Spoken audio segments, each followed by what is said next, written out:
Farm Basics is brought to you by the Liberty Link trait and Liberty herbicide from Bayer. The most reliable weed management solution, Liberty Link and Liberty herbicide are the link to efficient row crop production and sustainable weed management.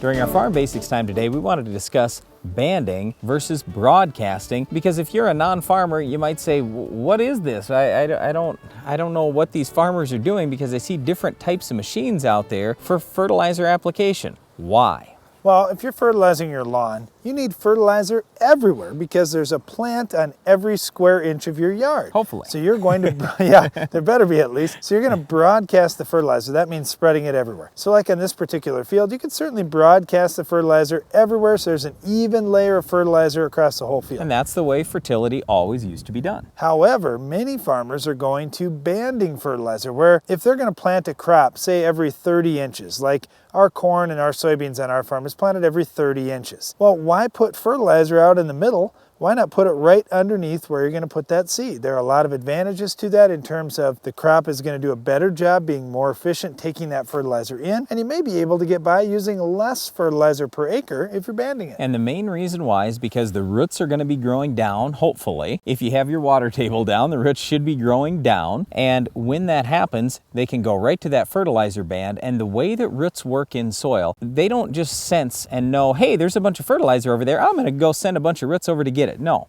What happens is once they find a highly fertile area, then they put out a lot of roots in that area. So you can really see it. We've done studies in our own lab where if we have fertilizer here and no fertilizer over here and there are roots to both places, you'll see once the roots get into that area where there's a fair amount of fertilizer, there's a whole bunch more expansion of root there. So anyway, my point is, if the roots are going to be intercepting that fertilizer anyway, that means there's a much better chance for recovery this coming year. And the other big reason why banding is better than broadcasting, or at least that's what a lot of universities will show, is because you have less tie-up of that fertilizer. See, in soil, it's not just dirt. Soil is actually made up of a lot of different elements, or basically different chemistry out in that field. So when you're putting in fertilizer, like say phosphorus for example, if you've got phosphorus fertilizer, you want that to be available for your crop. But if your soil has lots of calcium in it, as many of the soils do across our country, that calcium can easily tie the phosphorus up, making it insoluble in water and unavailable for plants. You can have all kinds of phosphorus out there, but if there's way too much calcium, that could tie the phosphorus up and not let your crop get it. So by putting that phosphorus in a concentrated band, it's kind of like having an ice cube versus having crushed ice. The crushed ice is nice, you get a quick reaction,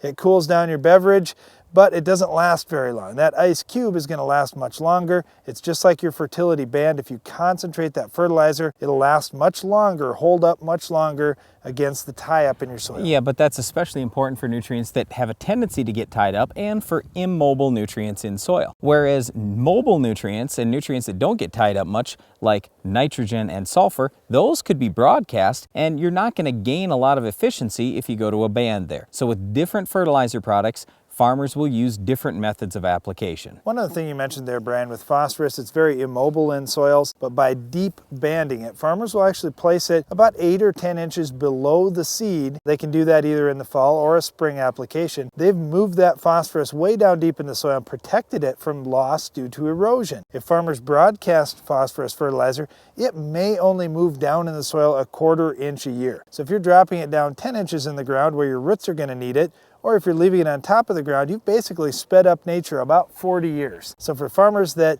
have the equipment to deep band fertilizer, many of them are going to it just for that reason. Well, once again, broadcasting is if you were to spread fertilizer across an entire field, and banding is if you selectively place where the fertilizer goes, and usually farmers are banding where they're going to put the rows next spring, or they could band in the spring where they're actually planting their rows of crop. Well, many times when farmers are banding rather than broadcasting, they aren't doing tillage across the whole field. Part of that reason may be because they don't want to stir up our weed of the week. We'll show you what it takes to control this tough weed later in the show.